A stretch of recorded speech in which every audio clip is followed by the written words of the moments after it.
달콤한 말씀 행복한 하루. 오늘 함께 나누실 말씀은 사사기 2장 1절부터 5절까지 말씀입니다. 여호와의 사자가 길갈에서부터 복임으로 올라와 말하되 내가 너희를 애굽에서 올라오게 하여 내가 너희의 조상들에게 맹세한 땅으로 들어가게 하였으며 또 내가 이르기를 내가 너희와 함께한 언약을 영원히 어기지 아니하리니 너희는 이 땅의 주민과 언약을 맺지 말며 그들의 제단들을 헐라하였거늘 너희가 내 목소리를 듣지 아니하였으니 어찌하여 그리하였느냐. 그러므로 내가 또 말하기를 내가 그들을 너희 앞에서 쫓아내지 아니하리니 그들이 너희 옆구리에 가시가 될 것이며 그들의 신들이 너희에게 올무가 되리라. 여호와의 사자가 이스라엘 모든 자손에게 이 말씀을 이르매 백성이 소리를 높여 운지라. 그러므로 그곳을 이름하여 복임이라 하고 그들이 거기서 여호와께 제사를 드렸더라. 사사기 1장을 언뜻 읽어보면 이스라엘 백성들이 약속의 땅 곳곳에 정착하며 승리하는 위대한 정복의 이야기처럼 보입니다. 그러나 이 화려한 표면 아래에는 치명적인 영적 실패가 마치 지뢰처럼 심어지고 있었습니다. 사사기 1장의 전개 방식은 지리적으로는 남쪽에서 북쪽으로 올라가지만 영적으로는 성공에서 비참한 실패로 곤두박질치는 나선형의 하강 구조를 보여줍니다. 이 비극의 시작은 유다 지파였습니다. 하나님은 유다에게 먼저 올라가 가나안 족속과 싸우라 명하셨지만 그들은 시므온 지파를 끌어들이며 하나님을 향한 온전한 신뢰 대신 인간적인 보험을 선택했습니다. 유다는 여러 차례 큰 승리를 거두지만 골짜기 주민들의 철병거 앞에서 두려움에 사로잡혀 그곳은 정복을 포기했습니다.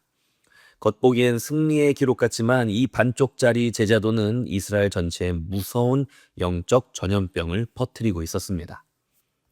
유다의 절반의 순종은 북쪽으로 올라가며 점점 더 타협적인 모습으로 변질됩니다. 베냐민, 므낫세, 에브라임, 스불론 지파는 가나안 족속을 전부 쫓아내지 않고 오히려 노예로 삼아 강제 노역을 시켰습니다. 이것은 이스라엘의 그들을 쫓아낼 능력이 없어서가 아닙니다. 편의와 이득이 순종을 이긴 것이지요. 타협의 대가는 점점 더 악화되어 돌아옵니다.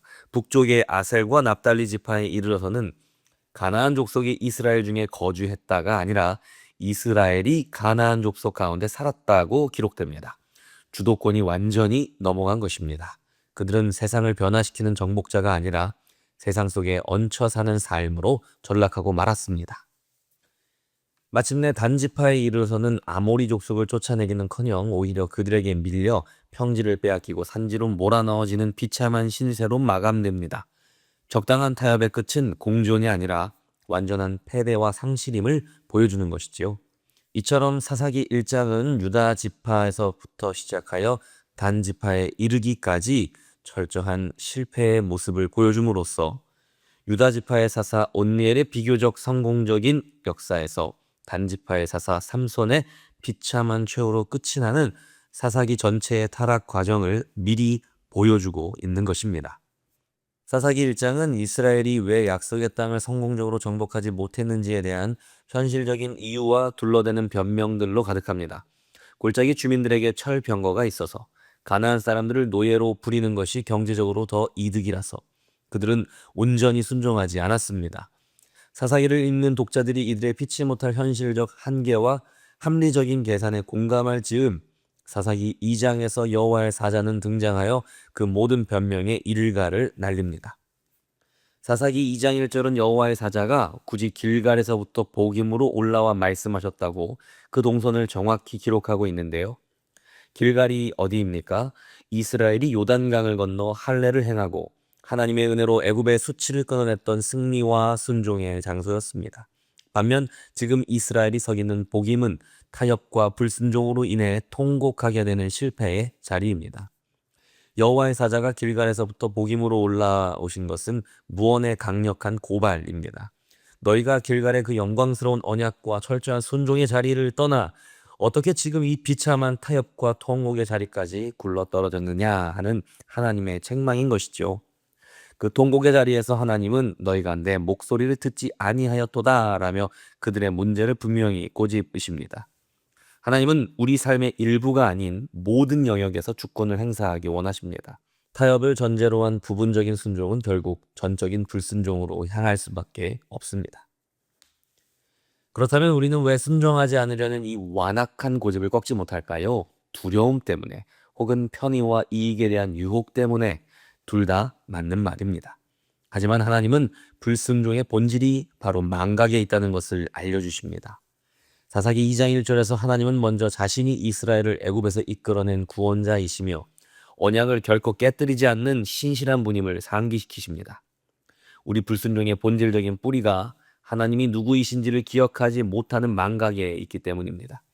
반대로 우리를 구원하신 그분의 크신 은혜와 신실하심을 제대로 기억한다면 우리는 두려움과 유혹을 넉넉히 이겨내고 반쪽짜리 순종이 아니라 100%의 순종으로 그분을 섬길 것입니다. 은혜를 잊어버렸기 때문에 하나님의 약속보다 내 계산을 신뢰하고 그분의 명령보다 내 유익을 더 사랑하게 되는 것입니다. 이처럼 하나님을 잊어버린 마음에 필연적으로 찾아오는 것이 바로 우상 숭배입니다. 현대의 우상은 흉측한 조각상이나 황금송아지 같은 것들이 아니지요. 오히려 하나님이 우리에게 주신 유익하고 좋은 것들입니다. 즉 학업, 직장, 결혼, 가정, 건강, 풍요와 쉼같이 우리 삶을 유익하게 하는 모든 것들이 전부 우리의 우상이 될 수 있습니다. 바로 우리가 그러한 것들을 내 삶을 완성하고 구원해줄 소망으로 삼을 때 말입니다.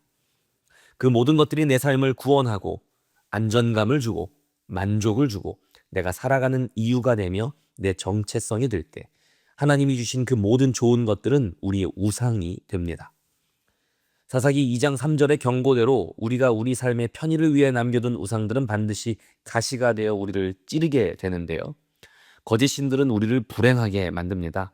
성공, 연애, 자녀가 나의 궁극적인 우상이 되면 그것에 문제가 생길 때뿐만 아니라 문제가 생길 가능성만 보여도 우리는 극심한 염려에 빠져 모든 기쁨을 빼앗기고 말기 때문입니다. 또한 우상은 올무가 되어 우리를 노예로 만드는데요. 우상은 이것이 없으면 넌 끝이야 라고 우리를 속이며 우리를 올가맵니다.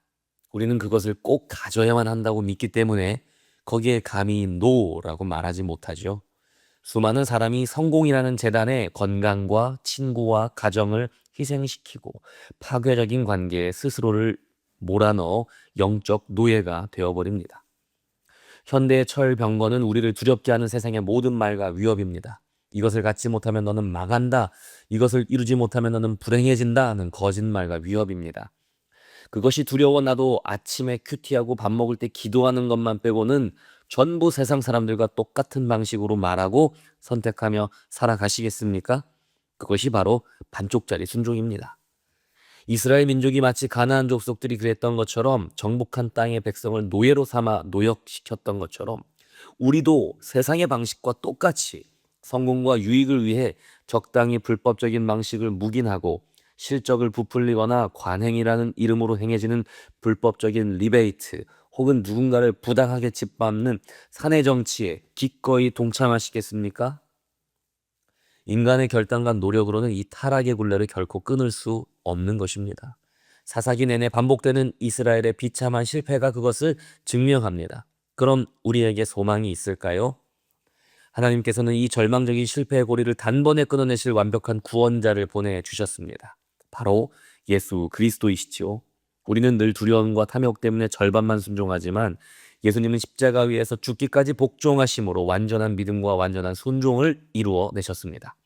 반쪽짜리 믿음이 아니라 하나님을 향한 전적인 신뢰와 순종이 무엇인지를 몸소 보여주신 것입니다. 그런데 여러분, 복음의 진짜 놀라운 능력은 예수님이 이루신 그 완전한 믿음과 순종을 십자가의 은혜로 우리에게 거저 주셨다는 사실입니다. 우리가 예수 그리스도를 믿고 그분과 연합할 때 주님이 이루신 그 100%의 완전한 순종과 승리는 곧 나의 순종과 나의 승리가 됩니다. 이것이 어떻게 우리 삶의 실제적인 능력이 될까요? 내 힘과 의지로 싸우지 않는다는 것은 구체적으로 어떤 의미인가요? 바로 우상들이 우리에게 약속하는 것들보다 더 크고 좋은 약속을 우리 주님께서 주셨다는 사실을 바라보는 것입니다. 우상들이 우리를 협박하고 위협하여 두려움에 떨게 만드는 그 모든 거짓말보다 더 강하고 확실한 주님의 약속이 있다는 것을 믿는 것입니다. 우상이 주겠다고 약속한 그 가짜 평안과 가치들은 예수님께서 이미 완벽하고 영원하게 우리에게 진정한 평안으로 주셨습니다. 생각해 보십시오. 내가 이미 창조주 하나님의 완벽한 사랑과 인정을 받는 존귀한 자녀가 되었는데 왜 세상의 얄팍한 인정이라는 우상의 목을 매겠습니까? 예수 안에서 내 영원한 생명과 기업이 이미 완벽하게 보장되었는데 왜 당장의 경제적 이득을 위해 세상과 타협하는 노예로 살겠습니까? 수백억을 가진 상속자는 길바닥에 떨어진 지폐 몇 장을 줍기 위해 다른 사람과 다투지 않습니다. 그러므로 성도 여러분, 우상과 싸운다는 것은 내 힘으로 눈을 질끈 감고 우상의 유혹을 참아내는 것이 아닙니다. 그것은 또 다른 종교적 율법주의에 불과합니다. 참된 영적 승리는 텅 빈 손으로 우상과 싸우는 것이 아니라 예수님이 이미 나에게 주신 그 완전한 사랑과 충만한 은혜를 기뻐하고 누리는 것입니다. 우리를 올가매던 실패의 고리는 이미 끊어졌습니다. 예수 그리스도의 십자가를 바라보십시오. 그분의 십자가 은혜로 내 영혼이 가득 채워질 때 우상이 주는 유혹은 한낱 쓰레기처럼 그 힘을 잃어버리고 산산조각 날 것입니다. 세상의 철병거를 두려워하지 마십시오. 우리는 이미 예수 안에서 승리했고 이미 그 모든 우상의 덫에서 벗어난 자유인입니다. 이 위대한 복음의 선언을 굳게 붙잡고 완전하신 예수님의 은혜에 기대어 기꺼이 순종의 걸음을 내딛는 하루가 되시기를 주님의 이름으로 축복합니다. 오늘의 묵상 질문입니다. 오늘 하루 훗날 내 삶의 가시와 올무가 될 줄 알면서도 적당히 묵인하고 있는 타협의 습관은 무엇입니까? 그 우상의 유혹을 멈추고 내가 이미 은혜를 다 가진 자임을 기억하게 해줄 새로운 복음적 습관은 무엇이 있을까요? 끝으로 이렇게 함께 기도하겠습니다. 세상은 우리가 주의 말씀을 온전히 신뢰하지 못하도록 우리를 두렵게 하고 우리가 주의 말씀에 온전히 순종하지 못하도록 유혹합니다. 세상이 거짓말로 나를 위협하고 두렵게 할 때 우리와 함께 하시는 주님을 의지하게 하시고 나의 편의와 이익을 위해 유혹을 당할 때면 이미 나에게 모든 것을 주신 주님 안에서 만족하는 법을 알려주시옵소서. 나는 절반의 순종으로 만족하지 않겠습니다. 내 삶의 우상의 지뢰, 불순종의 지뢰를 심지 않겠습니다. 예수님처럼 100%의 순종, 100%의 믿음으로 살게 하옵소서.